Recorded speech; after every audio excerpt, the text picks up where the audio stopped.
안녕하세요. 구독자 여러분 반갑습니다. 주식톡입니다. 두산중공업 유상증자 물량이 드디어 입고가 되었습니다. 3달이 넘는 유상증자 기간 동안 정말 고생 많으셨습니다.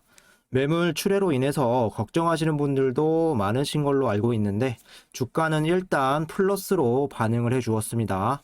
악재성 매물에도 주가가 올라가면 당연히 좋다고 생각을 해야 하는데 썸네일에는 아이러니라는 표현을 썼습니다. 그럼 이 영상에서는 이 부분에 대해서 이야기도 좀 해보고 앞으로 주가 움직임에 대해서 체크해 보도록 하겠습니다. 구독과 좋아요는 큰 힘이 됩니다. 소통하는 방송인 만큼 궁금한 점 있다면 댓글 남겨주시면 되겠습니다. 주식톡 유튜브 보시면 잘 아시겠지만 두산중공업이라는 종목 작년부터 꾸준하게 리뷰를 드리고 있고 지난 7월부터는 텔레그램 무료방 이렇게 운영 중에 있습니다. 여기 메신저를 통해서 매일매일 두산중공업에 대한 이런 브리핑이라던가 이슈들 말씀을 드리고 있고 시장 분석과 함께 수익도 내어드리고 있습니다. 3월을 맞은 국내 시장 글로벌 증세는 좀 좋지 않지만 최근 좋은 흐름을 가고 있었습니다. 하지만 러시아는 한번 시작한 전쟁, 경제적인 이득이 없다면 멈출 생각은 없어 보이는데요. 언제 또 변동성이 심화될지 모르는 시장입니다. 급등주 따라가기보다는 눌림목에 있는 종목들 차분히 매수하는 게 더 유리할 수 있습니다. 이번 주 무료방에서는 또 폴라릭스 웍스와 그리고 후성 이렇게 2차 익절을 통해서 한 20% 이상 수익을 내드렸고 한송 네오텍 좀 오늘 빠지긴 했지만 그래도 1% 이상 수익권에서 좀 머무르고 있습니다.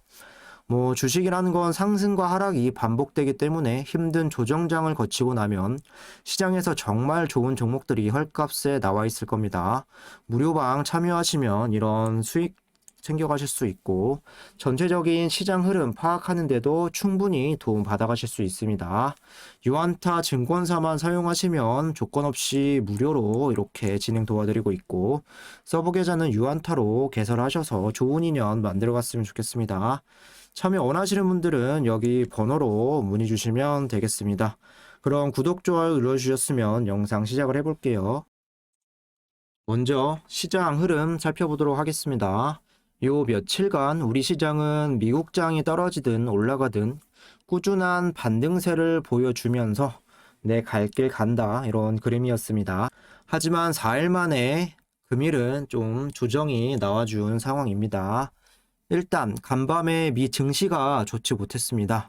지정학적 리스크와 경기 회복 지연에 대한 우려감으로 또 미국 증시는 하락세로 마감이 되었고 러시아와 프랑스 정상은 또 전화통화를 진행했었는데 푸틴은 모든 것이 그의 계획에 따라 진행될 것이고 상황은 더 악화될 수 있다라고 언급을 하면서 이렇게 또 증시를 안 좋게 만들었습니다. 러시아를 제외한 친미 국가들과 또 유럽 쪽은 경제 제재를 여러 방면으로 해서 좀 강하게 압박을 주고 있으나 러시아는 뒤가 없는 배수의 진을 치고 있는 이런 형상입니다. 오늘 코스피 같은 경우는 1.2% 하락, 코스닥은 1.25% 하락 이렇게 급락을 좀 면치 못했고 환율 같은 경우는 이렇게 1212원까지 좀 오르면서 외국인들의 국내 수급 또 메리트가 없는 이런 상황이었습니다. 양 수급 같은 경우는 이렇게 개인들의 매수 우위를 제외하면 외인이라던가 기관 그리고 기관에서 금융투자, 투신, 연기금 모두 이렇게 너나 할 것 없이 이탈이 되었고 이 금액으로만 따져도 사실 적은 수치는 아니었습니다. 중간에 시장은 반등을 시도하기는 했으나 이렇게 수급이 따라주지 않는 이런 모습에서 또한 반쪽짜리 이런 반등이었고 전체적인 이제 하락하는 이런 흐름들을 바꾸기엔 좀 역부족이었습니다. 여기에 글로벌 해외 증시들도 좀 모두 좋지 못한 이런 상황이었고 특히 미국 나스닥 선물 우리 국내 지수에 앞서 좀 선행하는 이런 지표로 볼 수 있는데 계속해서 떨어지면서 우리 지수도 그에 따라서 하방으로 좀 만들어 갔다 이렇게 좀 보시면 되겠습니다. 여기 보시면 현재까지 러시아 이제 평화회담 주요 내용이라고 해서 사진 하나 갖고 왔습니다. 뭐 1차 2월 28일, 2차 3월 3일 이렇게 회담을 좀 가졌는데 뭐 1차에서는 큰 성과는 없었고 뭐 어제 2차 회담이 좀 열렸습니다. 뭐 여기만 보셔도 뭐 협상 결과 큰 진전이라는 평가 러시아에서는 이렇게 생각을 하고 있고 우크라이나 기대한 결과는 얻지 못했음. 반대는 이견인데요. 뭐 이것만 봐도 대충 어떤 상황인지 알 수는 있을 겁니다. 뭐 세부적으로 보면은 뭐 군사적 문제, 국제 인도주의적 문제, 분쟁의 정치적 해결 가능성 등 이런 문제들을 논의했고 조만간 특별 연락 조율 채널을 구성할 것이다. 민간인의 대피를 위한 인도주의 통로 개설과 통로 주변 휴전을 합의를 할 거고 다음 주에 3차 회담을 또 진행을 할 거다. 뭐 세부적으로 이런 내용들이 오고 간 것 같습니다. 하지만 여전히 전쟁에 대한 불확실성은 시장에 잔재하고 있고 큰 변동성이 나타날지 모른다는 이런 불안감도 계속 도사리고 있습니다.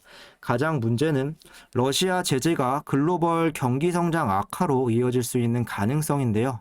예상보다 장기화가 되면서 불확실한 요인들이 지나치게 많아지고 있습니다. 특히 러시아 경제 제재의 강도가 유례없이 강하게 좀 압박을 가하면서 러시아 문제가 글로벌 경제로 좀 전이될 가능성을 배제할 수 없습니다. 유가의 상승도 문제겠지만 비철금속 원자재, 소매 가격 급등으로 대부분 인플레이션이 강하게 나와주고 있고 뭐 러시아 은행이라던가 기업 파산, 유로존 은행들에 미치는 영향을 좀 계산하기 어려운 상황이라고 합니다. 서로 장기적으로 가면 불리한 걸 알면서도 서로 물러설 수 없는 싸움이고 러시아 또한 좀 고립되었기 때문에 어떤 결과, 이득을 취하려고 할 겁니다. 아무쪼록 길게 끌고 가면 러시아 입장에서도 좋을 건 없으니 다음 주 예상되어 있는 3차 협상 좀 진전된 내용을 기다려 보도록 하겠습니다. 오늘 두중도 중요한 이슈가 있었습니다. 뭐 변동성도 위아래로 좀 상당했으나 유상증자 물량 상장이라는 좋지 않은 이런 부분에도 주가는 2% 이상 또 끌어올리면서 마무리가 되었습니다. 러시아 쪽에서 우크라이나 최대 원전을 향해 뭐 진격을 하고 그런 공격 속에서 또 불이 났다, 뭐 방사능이 검출되었다. 만약에 이 원전이 폭발이 된다면 체르노빌에 이은 엄청난 재앙이 될 것이다. 이런 무서운 기사들이 좀 난무했습니다. 악조건 속에서 뭐 국내 원전주들은 좀 반사이기라던가 또 원전 해체 기술 그리고 방사능 관련해서 또 한 차례 상승 흐름을 보였었고 뭐 속보들을 통해서 또 방사능은 검출되지 않아서 약세를 보이기도 했습니다. 그만큼 위아래로 변동성이 컸다라고 볼 수 있는데 물량 상장 이슈에다가 또 원전에 대한 안보 위협, 다시 재앙이 올 수도 있는 상황에서 뭐 주가의 상승 흐름, 뭐 기분은 좋았으나 아이러니한 이런 전개라고 저는 생각을 하고 있습니다. 이어서 뉴스 좀 체크해 볼게요. 여기 보시면 유럽 최대 우쿠라 자포리자 원전 화재 폭발 시 체르노빌 10배 원자력 발전소에 화재가 발생했다고 또 보도를 했고 유럽에서 가장 큰 규모의 자포리자 원전이 폭발한다면 체르노빌보다 피해가 10배나 더 클 것으로 우크라이나 외무장관은 우려를 표시했다. 정부군과 러시아군 사이 격렬한 전투가 벌어졌다는 것 이외에 상세한 내용을 밝히지 않고 인명피해가 있었다고 전했다. 러시아군의 지속적인 포격으로 유럽에서 가장 큰 원자력 발전소인 자포리자 원자력 발전소에 불이 붙었다. 이는 세계 안보에 대한 위협이라고 이야기를 했고 우크라이나 당국은 러시아군이 원전을 장악하기 위해 탱크를 동원해 마을 공격을 시작했다고 보도했다. CNN에 따르면 이틀 전부터 러시아군이 이곳에 진입해 교전을 벌였는데 이날부터 상황이 악화되는 분위기, 특히 원전 주변에는 바리케이트가 쳐져 있는데 사이렌을 울린 뒤 검은 연기가 피어올랐다고 매체는 전했다. 여기가 지금 유럽에서 가장 큰 자포리자 원전 요 지역인 것 같은데요. 일단 첫 번째로 러시아가 원전 지역을 왜 공격을 하는 걸까요? 우크라이나도 원전 강대국이고 추후 핵에 대한 위험을 러시아가 사전에 좀 차단하려는 움직임일 수 있고 좀 겁을 주려는 움직임일 수 있습니다. 러시아도 마찬가지로 또 원전 강대국이고 중요성을 잘 알고 있기 때문에 뭐 직접적으로 원전을 뭐 파괴하거나 공격을 할지는 아직 더 두고 봐야겠습니다. 다만 원전에 대한 직접적인 공격을 가한다면 큰 문제가 될 수 있습니다. 지금 공격을 받고 있는 원전은 6기가와트 규모로 원전이 사상 처음으로 전쟁 중에 이렇게 놓여 있습니다. 전력 공급이 끊기는 상황도 초래할 수 있고 문제는 핵 폐기물이죠. 이 핵 폐기물을 저장하는 시설, 냉각 장치가 만약 작동하지 않는다면 방사능에 대한 노출도 존재합니다. 그렇게 되면 다시 원전이 힘을 받고 있는 이런 상황에서 반대파들은 원전의 안보와 위협에 대해서 다시 이야기가 불거질 수 있고 최악의 상황, 원전 폐기 주장도 다시 급부상할 수 있겠습니다. 최대한 원전은 건드리지 않고 무사히 좀 끝나길 바라야겠습니다. 이런 불안한 뉴스도 있었는데 좋은 소식도 있었습니다. 간단히만 설명으로 드리면 필리핀 정부가 40년 만에 또 원자력 발전소 건설을 추진을 하면서 한수원도 여기에 좀 참여 기회를 엿보고 있다. 차세대 원전인 SMR 수출 가능성도 필리핀 쪽으로 좀 제기가 되고 있습니다. 앞으로 유스케일 파워가 3월 말쯤 또 상장을 하면서 두산중공업은 지분 가치에 대한 부분도 인정을 받을 수 있고 올해부터 본격적으로 SMR 기자재 공급 소식과 더불어서 최근에 유스케일 파워가 고객사들을 꾸준히 늘려가고 있습니다. 여기에 내부적으로는 재무 안정화에 따르는 신사업 장착 그리고 원전 수주에 대한 기대감 또한 오늘로써 유상증자에 대한 부분도 마쳤고 장기적으로 봤을 때는 호재가 계속해서 기다리고 있습니다. 증자를 받으신 분들은 최소 1년 정도 본다는 마인드로 대응하시면 될 것 같고요. 여기를 좀 보시면 오늘 이렇게 8,280만 주가 상장이 되었습니다. 이번 상장으로 인해서 두산중공업의 시가총액은 11조 12조 정도를 넘었고 총 발행 주식수도 이렇게 6억 주가 넘었습니다. 그 중에서도 유동 주식수 비율은 3억 6천 주 정도로 전체 주식수 비율 대비 약 60% 정도에 달하죠. 유동 주식수 같은 경우는 쉽게 말씀을 드려서 대주주 물량이라던가 특수관계인 보유 지분을 제외한 시중에 유통된 주식수를 의미하는데 여기 보시면 주주 현황에서 대주주를 포함해서 국민연금공단, 우리사주 이렇게 50% 가까이 지분을 보유하고 있습니다. 또한 여기에 강력한 호재도 좀 발생했기 때문에 이 물량 중에서 대부분은 또 대주주나 우리사주 물량을 이제 보호할 수 있고 또 바로 나가려는 이런 물량들보다는 조금 더 흐름을 지켜보자 라는 움직임도 분명히 있었을 겁니다. 너무 걱정하지 마시고 유상증자 입고로 내 평단도 조절이 되었고 혹시 현재 내가 어느 정도 수익권이다 하면 일부 청산하고 길게 보시는 부분도 좀 생각을 해주시고 나는 현재 구간에서 계속 버텨나갈 수 있다면 버티시는 게 가장 좋을 것 같습니다.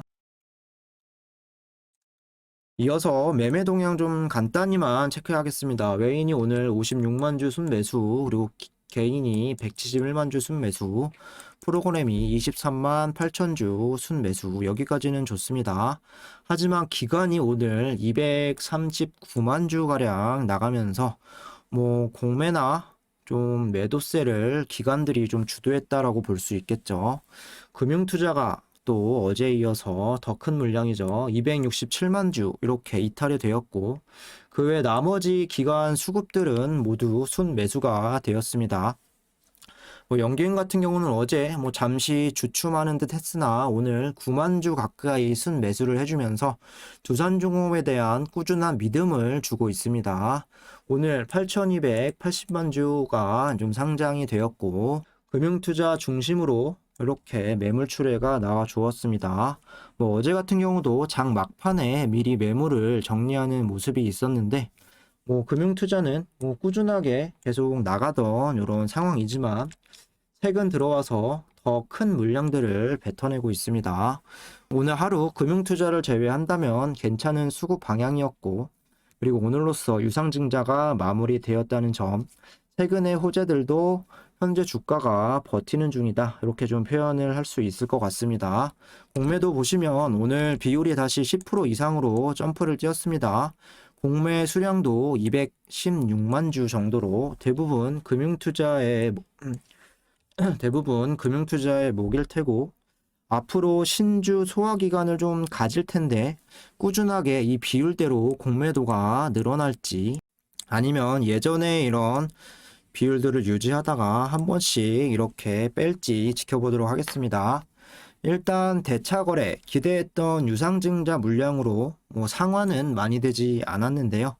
평소보다 훨씬 더 적은 수치였고, 여전히 잔고 수량과 잔고 금액은 7,400만 주와 1조 5천억 늘어나고 있는 추세입니다. 앞으로 공매 잔고와 대차 잔고 좀 상환을 하면서 어느 정도 줄여줄 수 있을지가 또 물량 소화 기간 굉장히 중요한 행방이 될 수 있겠습니다. 차트를 보시면 유상증자 상장 이벤트로 하락을 예상했는데 일단 잘 버텨낸 모습입니다.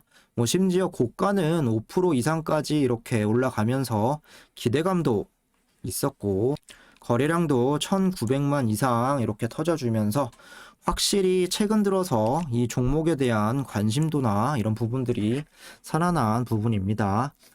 최근만 보더라도 2,800만 거래량이 좀 나왔었고, 오늘도 1,900만, 평균적으로 한 1,800만 정도는 좀 유지가 되고 있는 이런 상황, 상당히 긍정적으로 볼 수 있겠습니다. 장 막판 이렇게 고점 5% 이상까지 치고 올라오고 종가는 21,700원 2%대로 마감이 되었는데, 캔들 모양만 본다면 방향성을 잡기에 좀 애매했다라고 볼 수 있겠습니다. 올리려는 세력과 불안해서 물량을 던지려는 세력이 좀 그래도 엇비슷하게 좀 나왔고, 역시나 위아래로 변동성은 상당히 컸다라고 보여집니다. 그래도 물량 출현하는 이런 악재 속에서 떨어지지 않은 건 다행이라고 생각이 들고, 지속적인 1차 저항 구간이었던 21,500원에서 21,600원 위에서 종가가 마무리가 되었습니다. 작년 7월달 두산 인프라코어에 대한 합병 신주가 발행이 되었을 때가 이 시기라고 보시면 되겠습니다. 이때 당일 같은 경우는 2% 정도 빠지면서 그 이후에 한 달 이상 꾸준하게 좀 하락세를 이어갔던 상황입니다. 이때의 상황과 현재의 상황, 지금 상황이 더 나아졌다라고는 하지만 여전히 물량 출회에 대한 부담과 그리고 조정에 대한 이런 가능성도 당연히 남아 있습니다. 말씀드린 대로 하방으로는 2만원 사수가 1차적으로 중요하고, 만약에 여기를 이탈한다고 하면 18,000원까지도 떨어질 수 있다, 이런 부분도 염두를 해두시면 좋을 듯 합니다. 추가 매수 같은 경우는 대선 이후에 그리고 조정이 조금 나온 이후에 고려를 해주시면 되겠습니다.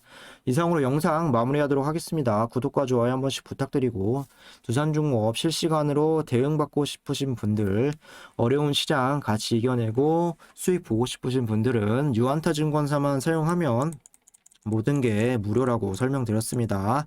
영상 초반에 번호로 연락 주시면 되겠습니다. 감사합니다.